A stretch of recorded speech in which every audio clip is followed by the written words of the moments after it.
Welcome, I'm Bill Marshall. This is a talk about solar farms and why I favor their inclusion in the future of Maysville and Mason County. I hope you will find this video informative. I start with the belief that we all want a sustainable future for Maysville and Mason County. If you differ on any of the information I present, I hope you'll tell me about alternative sources that will expand my understanding. If we can agree on the facts, then together we can make decisions that move us to the goal we all cherish. I've been researching solar for over 2 years, and my research has led me to favor solar farms in Mason County. This video advocates the solar farms being a conditional use and land use A1 agricultural transition. Let's look at the abundance of A1 land in our area.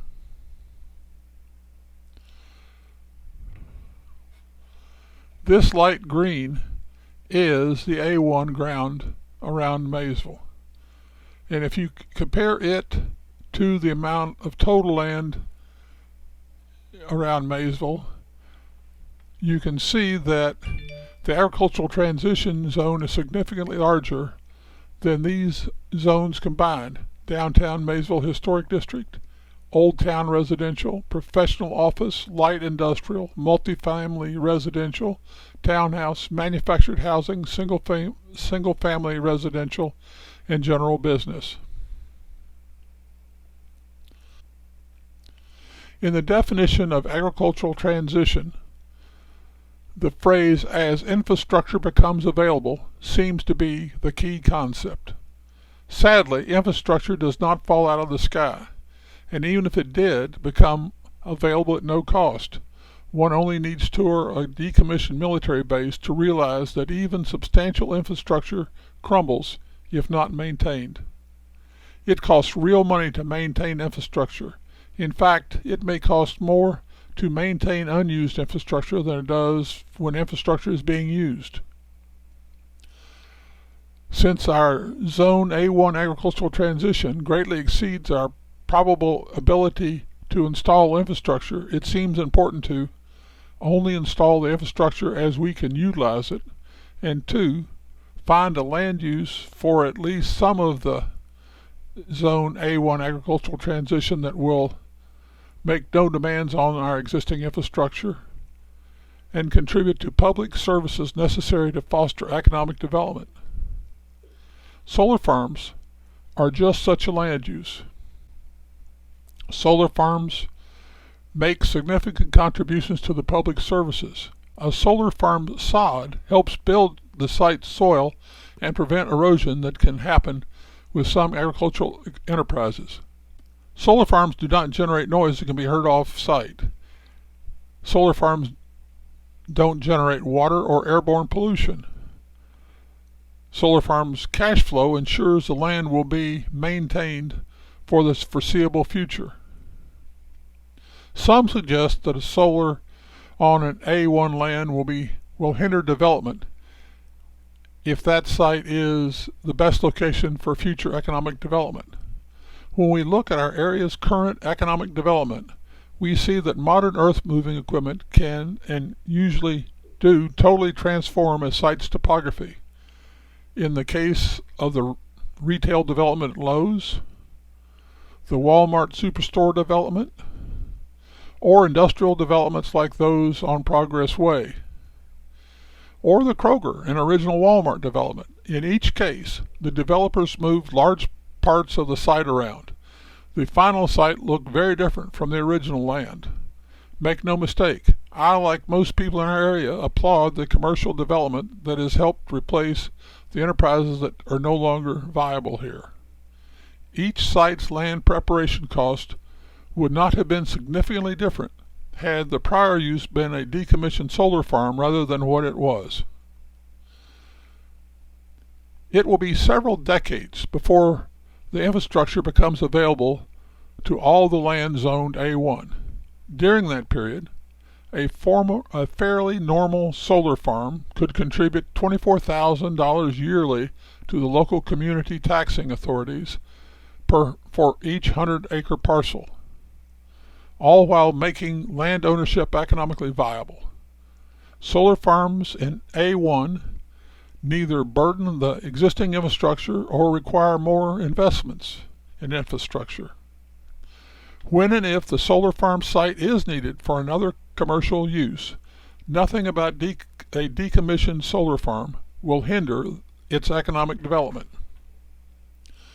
Let's discuss if a solar farm in industrial area makes good land use policy.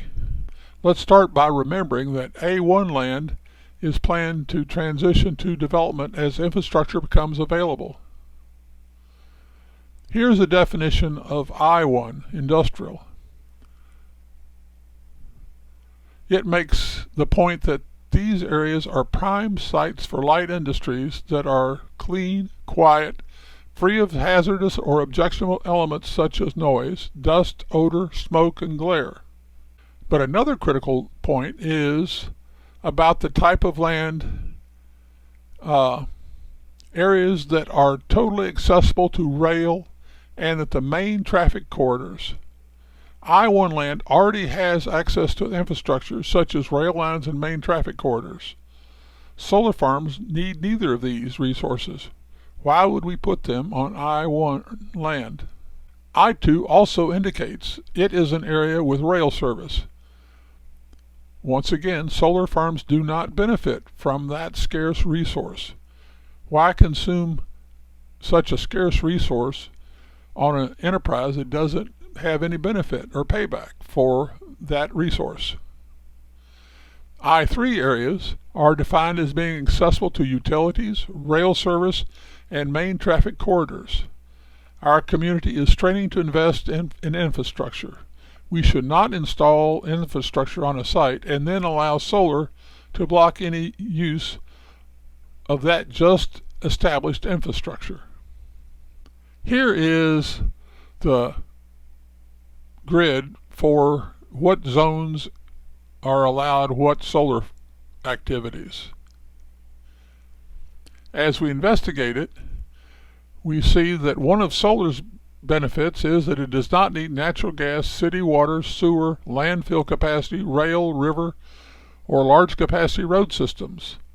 Allowing solar farms as a conditional use in A1 agricultural transition will allow that area to make major economic contributions to our community, all while improving the environment relative to other agricultural uses. This is without requiring any infrastructure investments. Prohibiting solar in infrastructure-rich industrial zones is a better land use policy. Solar in those zones will have no benefit from all the infrastructure investments. Let's review the goals stated by the Maysville-Mason County Land Use Ordinance for evaluating economic development. After viewing these series of videos, I think you will agree that solar farms can improve our quality of life because, compared to current alternatives, they reduce soil erosion, they reduce the fertilizer leaching from the crop fields into our environment, reduce the pollution from row crop herbicides. They provide a viable alternative to sod and grass being cut up by livestock on pastures in wet weather. They also provide an alternative for livestock in confinement generating point source pollution of odor and animal wastes. Solar farms will increase employment. Solar farms will need some labor for equipment maintenance, and even more labor will be used for mowing. Solar will require more labor than either a cash grain or a cow-calf operation on the same acreage. Solar will also add another cash stream flowing into our community. Our area used to sell tobacco, milk, and textiles to the world. We lost those markets. Solar farms can replace those lost cash flows into our community. Solar farms can provide a strong revenue stream to support land ownership. The solar farms also help support our community services. It's fairly normal for a 100-acre parcel to contribute $24,000 yearly to the local community taxing authorities. Remember, a producing solar farm needs few community services. A solar farm does not need natural gas, city water, sewer or landfill capacity, rail, river, or large capacity road system. Solar farms help reach each goal the comprehensive plan lays out for economic development. This graph demonstrates that solar is now a least cost source of wholesale electric. This makes it critical that our land use regulations allow solar to contribute to our community. In addition to this video, why a solar farm should be in Land Use Zone 1A, please check out cwmclass.com/solar-farm-in. I hope you will look at the other videos that interest you, and they are Introduction. There's a video on phases of a solar farm enterprise, one on Will the status quo serve our next generation, another solar farm zoning regulations in Maysville and Mason County, one on the appropriate setbacks for solar farms, one on frequently asked questions about solar farms, and a summation video. My understanding of the facts has led me to favor solar as a long-term way to support land ownership in our area and to generate revenue for the entire community. I'm interested in your comments as we all learn as we go forward. To reach me, that's my physical address and my email address. Thank you for your time.